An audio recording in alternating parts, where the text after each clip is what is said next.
हमारे digital platform पर आपका स्वागत है। आपके साथ मैं हूं चंद्रप्रभा शर्मा। क्या आपने ये कभी सोचा है कि एक ऐसा बम जो 7 मीटर मोटी कंक्रीट की दीवार को चीर दे वो कितना खतरनाक हो सकता है? और अगर ये बम तुर्की के राष्ट्रपति रजिब तैयब एर्दोआन के हाथों में हो तो इजराइल को खुलेआम ललकार रहे हैं तो क्या होगा? ये क्योंकि जो टकराव है काफी वक्त से चला आ रहा है और हम आपको ले चलते हैं एक ऐसी ही कहानी में जहां बम, मिसाइल और सियासी तनाव एक नई जंग की तस्वीर खींच रहे हैं। तुर्की का गजब बम, हयालत बम और हाइपरसोनिक मिसाइल तैफून, क्या ये हथियार मिडिल ईस्ट में नया तूफान लाने वाले हैं? ये सवाल बहुत बड़ा है। मिडिल ईस्ट में तनाव कोई नई बात नहीं है, लेकिन जब बात तुर्की और इजराइल की आती है तो मामला और भी ज्यादा गंभीर और भी ज्यादा सीरियस हो जाता है। तुर्की के राष्ट्रपति एर्दोआन इन दिनों कुछ ऐसा कह रहे हैं, कुछ ऐसा कर रहे हैं जिससे इजराइल के प्रधानमंत्री बेंजामिन नेतन्याहू की नींद उड़ गई है। तुर्की ने हाल ही में 2 ऐसे बम बनाए हैं जिन्हें दुनिया में सबसे खतरनाक माना जाता है, सबसे खतरनाक हथियारों में गिना जाता है। इनका नाम है हयालत और गजब। हयालत का मतलब है तुर्की की भाषा में भूत और गजब का मतलब है गुस्सा। और ये नाम बिल्कुल सही है क्योंकि ये बम ना सिर्फ तबाही मचाने के लिए बने हैं बल्कि इनके पीछे एर्दोआन का वो गुस्सा भी है जो वो इजराइल पर निकालना चाहते हैं। लेकिन ये कहानी सिर्फ बमों की नहीं है, ये कहानी है तुर्की की बढ़ती ताकत, सीरिया में बदलते समीकरण और इजराइल के सामने खड़े नए खतरे की। तो चलिए एक एक करके सारी बातें समझते हैं। सबसे पहले बात करते हैं तुर्की के इन 2 सुपर बमों की, गजब और हयालत। ये दोनों बंकर बस्टर बम हैं, यानी ऐसे बम जो बंकरों को, मोटी मोटी दीवारों को और जमीन के नीचे छिपे ठिकानों को तबाह करने के लिए बनाए गए हैं। इनका वजन है करीब 1000 किलो और इन्हें तुर्की के F-16 फाइटर जेट से लॉन्च किया जा सकता है। लेकिन इन बमों की असली ताकत क्या है? इन्हें टेस्ट करने के लिए तुर्की ने एक 7 मीटर मोटी कंक्रीट की दीवार बनाई और जब गजब बम ने उस दीवार पर हमला किया तो वो दीवार को चीरता हुआ दूसरी तरफ निकल गया। जी हाँ, 7 मीटर मोटी ऊंची जो दीवार है ये वही ताकत है जो अमेरिका के मशहूर MK-84 बंकर बस्टर बम से 3 गुना ज्यादा है। MK-84 सिर्फ 3.5 मीटर मोटी दीवार को भेज सकता है, लेकिन तुर्की का जो गजब 7 मीटर को भी 7 मीटर को भी चकनाचूर कर देता है। अब जरा गजब की खासियत सुनिए। जब ये बम फटता है तो इसके अंदर से करीब 10,000 छोटे छोटे घातक कण यानी बॉम्बलेट्स चारों तरफ फैल जाते हैं। ये कण 10 अलग अलग तरह के टुकड़ों में बदलकर इतनी तबाही मचाते हैं कि 2 किलोमीटर के दायरे में कुछ भी नहीं बचता। तुर्की का दावा है कि गजब बम सिर्फ एक हथियार नहीं बल्कि उनकी डिफेंस इंडस्ट्री में एक क्रांति है और इसका हयालत बम भी इससे कम नहीं है। इसका नाम जो हयालत है, जिसका तात्पर्य, जिसका अर्थ है, जिसका मीनिंग है भूत, इसलिए रखा गया है क्योंकि ये इतनी तेजी से हमला करता है कि दुश्मन को संभलने का मौका ही नहीं मिलता। लेकिन इन बमों को तुर्की ने सिर्फ टेस्ट ही नहीं किया है, इन्हें F-16 जेट पर लगाकर जमीन पर प्रैक्टिस भी की गई है। यानी तुर्की अब पूरी तरह से तैयार है कि अगर जरूरत पड़ी तो इन बमों को जंग के मैदान में उतारा जाए। सवाल ये है कि ये बम किसके लिए बनाए गए हैं और जवाब शायद आपको पहले ही पता है, इजराइल। तो अब आते हैं कि आखिर एर्दोआन का जो गुस्सा है वो इजराइल पर क्यों है। इसके लिए हमें मिडिल ईस्ट की सियासत को थोड़ा समझना होगा। एर्दोआन और इजराइल के बीच तनाव कोई नई बात नहीं है, लेकिन हाल ही के सालों में ये तनाव और ज्यादा बढ़ गया है, खासकर सीरिया और गजा को लेकर। एर्दोआन खुलकर कह चुके हैं कि इजराइल एक आतंकवादी देश है जो ना तो कानून मानता है और ना ही किसी सिद्धांत को। उनकी नजर में इजराइल न सिर्फ गजा में तबाही मचा रहा है बल्कि सीरिया में भी दखल दे रहा है। जून 2025 में एर्दोआन ने एक बयान दिया था जिसमें उन्होंने कहा था कि वो तुर्की की सेना को इतना ताकतवर बनाना चाहते हैं कि कोई भी देश तुर्की पर हमला करने की हिम्मत ना करे। और ये बयान सिर्फ एक बयान नहीं था, तुर्की ने हाल ही में अपनी हाइपरसोनिक मिसाइल तैफून ब्लॉक 4 भी दुनिया को दिखाई थी। इस मिसाइल की रफ्तार है 6000 किलोमीटर प्रति घंटा। जी हाँ, 6000 किलोमीटर प्रति घंटा, यानी 1 सेकंड में ये 1666 मीटर की दूरी तय कर सकती है। इतनी तेज रफ्तार कि दुश्मन को पता भी नहीं चलेगा कि हमला हो जाएगा और जितने में उन्हें पलक झपकते उन्हें कोई अंदाजा भी नहीं होगा, कोई अंदेशा भी नहीं होगा और उतने में हमला हो जाएगा। इस मिसाइल को तुर्की की जो कंपनी है एक रॉकेस्तान ने बनाया है और इसे इस्तांबुल के एक हथियार मेले में भी दुनिया के सामने पेश किया गया था, एक एग्जीबिशन में दुनिया के सामने लाया गया था। अब जरा सोचिए, एक तरफ गजब और हयालत जैसे बम है और दूसरी तरफ टाइफून जैसी हाइपरसोनिक मिसाइल।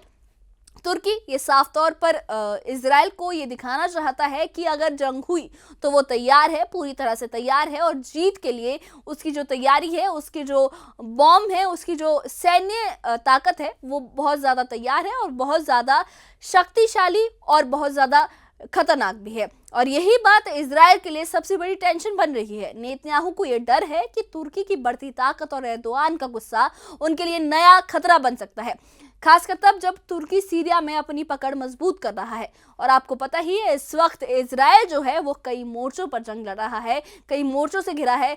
बात की जाए गजा की, तो वहां पर वो हमास के साथ जंग लड़ रहा है। एक तरीके से हमास के जो लड़ाके हैं वो इजरायली सैनिकों पर कई हमले कर चुके हैं और इजरायली कई सैनिक मारे भी गए हैं, और कई इजरायली बंदी अभी भी जो इजराइल के जो बंदी है वो अभी भी हमास के कब्जे में है। उसके अलावा ईरान के साथ इजराइल की टेंशन लगातार जारी है, और उसके बाद जो अभी ये तुर्की का मसला है, और साथ ही ये सीरिया पर भी, जो ये सीरिया के साथ भी और यमन के साथ भी बहुत सारे मोर्चों पर इजराइल जंग लड़ रहा है, या फिर उसकी कोई ना कोई टेंशन या वो बॉइलिंग पॉइंट पे हर एक कंट्री के साथ हर एक मोर्चे पर है। तो ऐसे में अब अगर तुर्की भी इस लिस्ट में शामिल हो जाता है तो इजराइल की और उसके प्रधानमंत्री नेतन्याहू की मुश्किलें और ज़्यादा बढ़ जाएगी।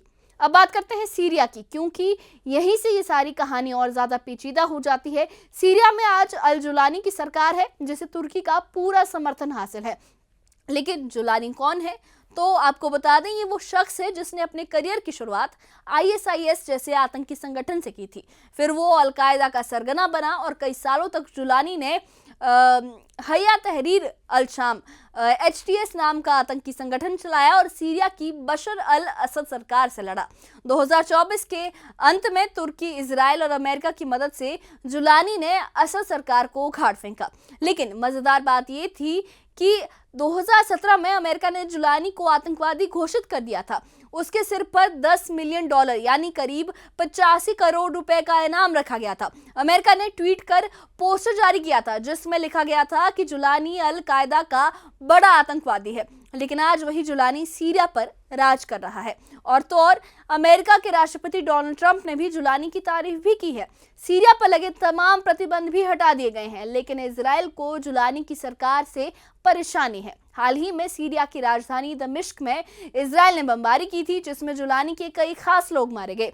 इजराइल का कहना है कि वो सीरिया में कोई ऐसी साजिश नहीं होने देगा जिसका टारगेट इजराइल हो, लेकिन एर्दोआन को ये बमबारी बिल्कुल भी रास नहीं आई। उन्होंने कहा कि सीरिया को कमजोर करने वालों को बख्शा नहीं जाएगा।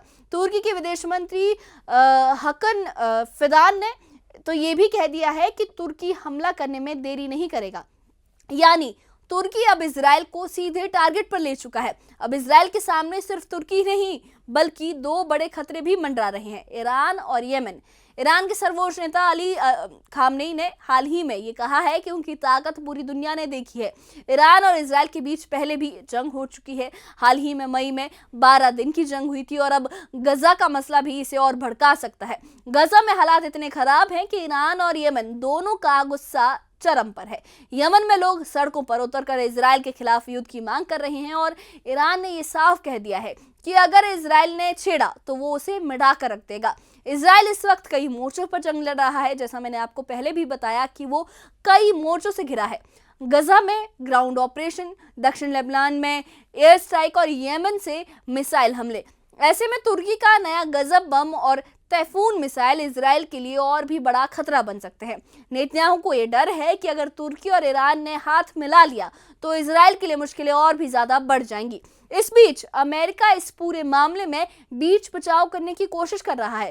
ट्रंप ने जुलानी को समर्थन देने शुरू कर दिया है और सीरिया पर लगे प्रतिबंध भी हटाए हैं, लेकिन तुर्की और इजराइल के बीच बढ़ते तनाव को रोकना आसान नहीं है। तुर्की अब सीरिया के साथ एक बड़ा रक्षा समझौता करना चाहता है और सीरिया के अल हमा शहर में एक मिलिट्री बेस बनाने की भी बात चल रही है। लेकिन नेतन्याहू ने यह साफ कर दिया है कि वो सीरिया में इजराइल के खिलाफ किसी भी साजिश को कामयाब नहीं होने देंगे।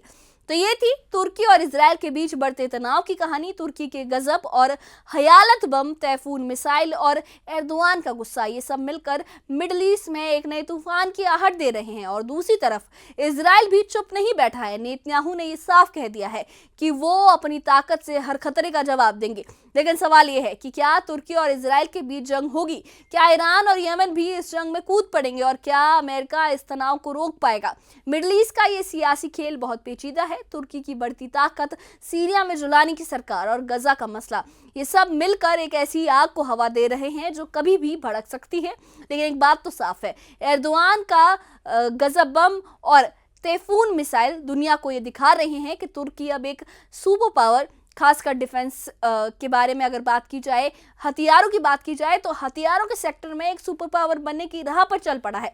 तो आपको क्या लगता है, क्या तुर्की और इजराइल के बीच जंग होगी या फिर ट्रंप इस तनाव को रोक पाएंगे? अपनी राय हमें कमेंट बॉक्स में जरूर बताइए। और इससे जुड़े अपडेट्स के लिए और ऐसी ही खबरों के लिए हमारे चैनल के साथ बने रहिए। हमारे चैनल को सब्सक्राइब करिए। शुक्रिया।